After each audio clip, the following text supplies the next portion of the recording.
Howdy, this is Andy with Family History Fanatics, and today we are going to answer one of your DNA questions.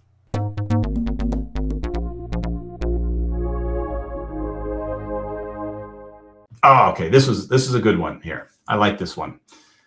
It says GEDmatch. The title of it is GEDmatch Heirloom DNA question. And what that means in heirloom is there's a few companies that have done or offered DNA testing service on things like hair or envelopes, basically any of these heirlooms that people might have saved and tried to extract some of the DNA from it.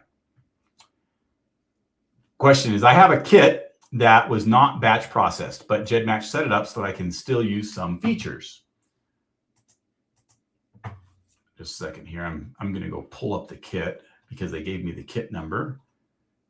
And I've never actually seen an heirloom kit, and that's why I want to take a look at it.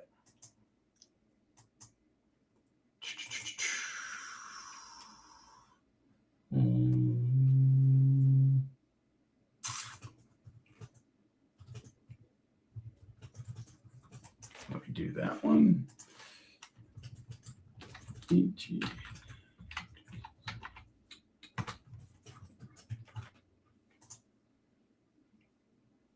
Oh, okay, it's not in the public DNA, so they just have it in theirs. Okay, never mind.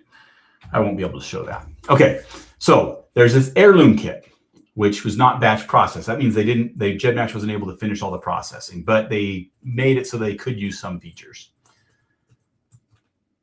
Here's my challenge. I can't do one-to-many, but I can do Q matching one-to-one. I found 22 matches between 21 and 46.6 centimorgans. All these are manual, and I'm trying to find better matches. I've done a sort of multi-kit analysis by taking those 22 matches and seeing who else matches within their group. So shared matches kind of thing. I'm stumped on how to proceed. I've emailed some matches, but have not gotten a lot of info back, and I can't get on GEDmatch myself. I tried to upload the raw DNA to MyHeritage and Family Tree DNA, but the file keeps getting rejected. Okay, so there's actually several questions in here that all need to be answered with this and to understand some of this. So the first is when we're looking at the heirloom DNA. So for instance, taking an envelope from the 1800s, a letter that was sent, or the 1900s even, World War I letter back home. Or Vietnam. Or even Vietnam, even something as more recent as that. Devin's got a pile of letters from a relative that served in Vietnam. You have, basically everything you touch, everything you lick, you're leaving some DNA there. All right. If you've watched any crime shows, you know that there's all sorts of ways to get DNA everywhere.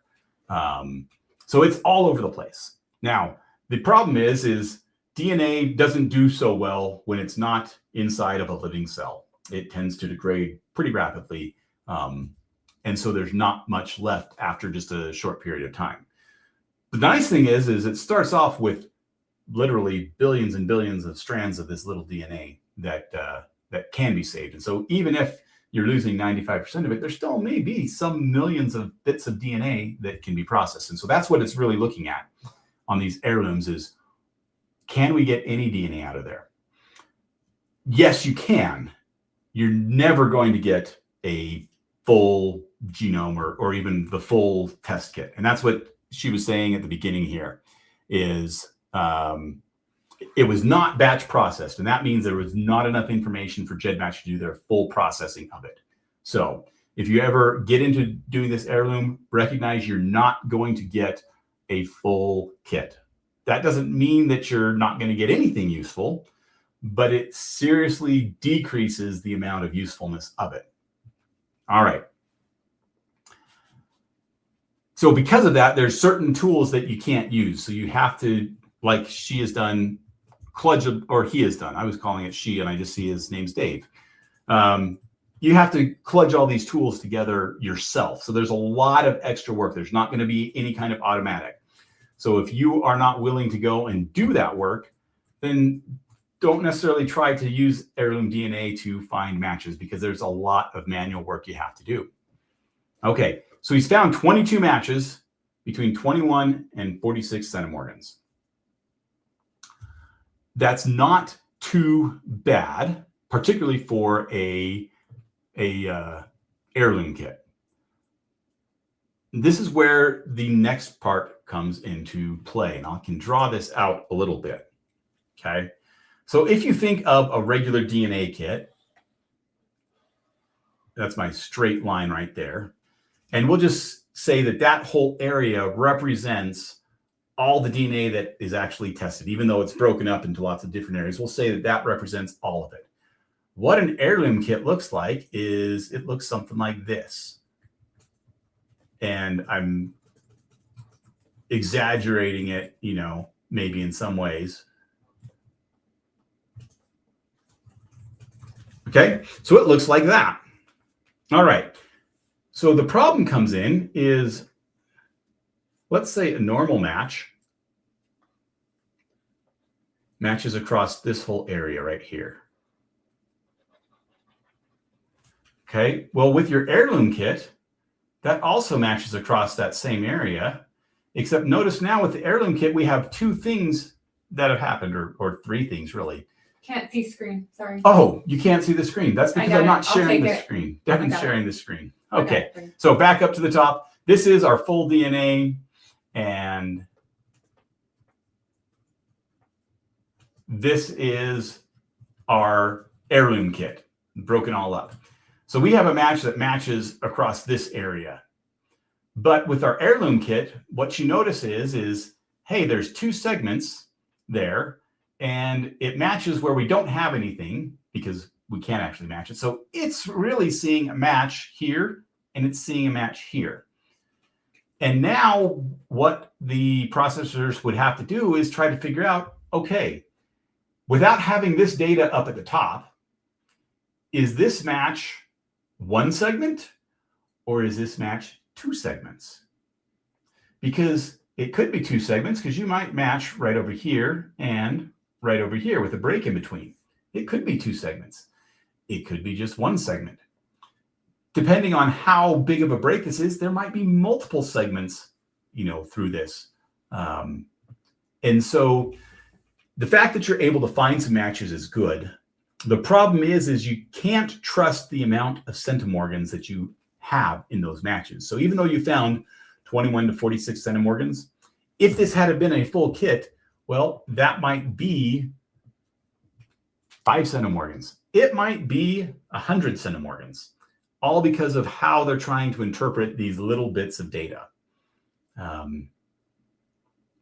So is it useful? So was it useful? Well, the fact that you haven't gotten a lot of info back from anybody else on GEDmatch is saying it's not useful yet. That doesn't mean it's not going to be useful, but it's going to be much less useful than a regular kit. That's the key to take away from this. It's much less useful than a regular kit. Think of it I've done some videos on the Lazarus kits where you're trying to recreate a kit from a relative. And even though you get lots of their descendants, you still have a limit as far as how much of their DNA you can recreate. This is even worse than that, okay, on a regular level. Now, the other thing, the question is he says, I tried to upload it to MyHeritage and Family Tree DNA, and that is not going to work at all. Simply because those are expecting a certain amount of data, and like you've already found out, this file probably only has 10% or less of the expected data. And so it's always going to fail when you're uploading to that. So yeah, that's the thing is with these heirlooms, it's going to be a lot of work. So be ready to do a lot of work and also be ready to not have much useful information from that work. That doesn't mean it's not useful, but I'm just saying it's not very useful.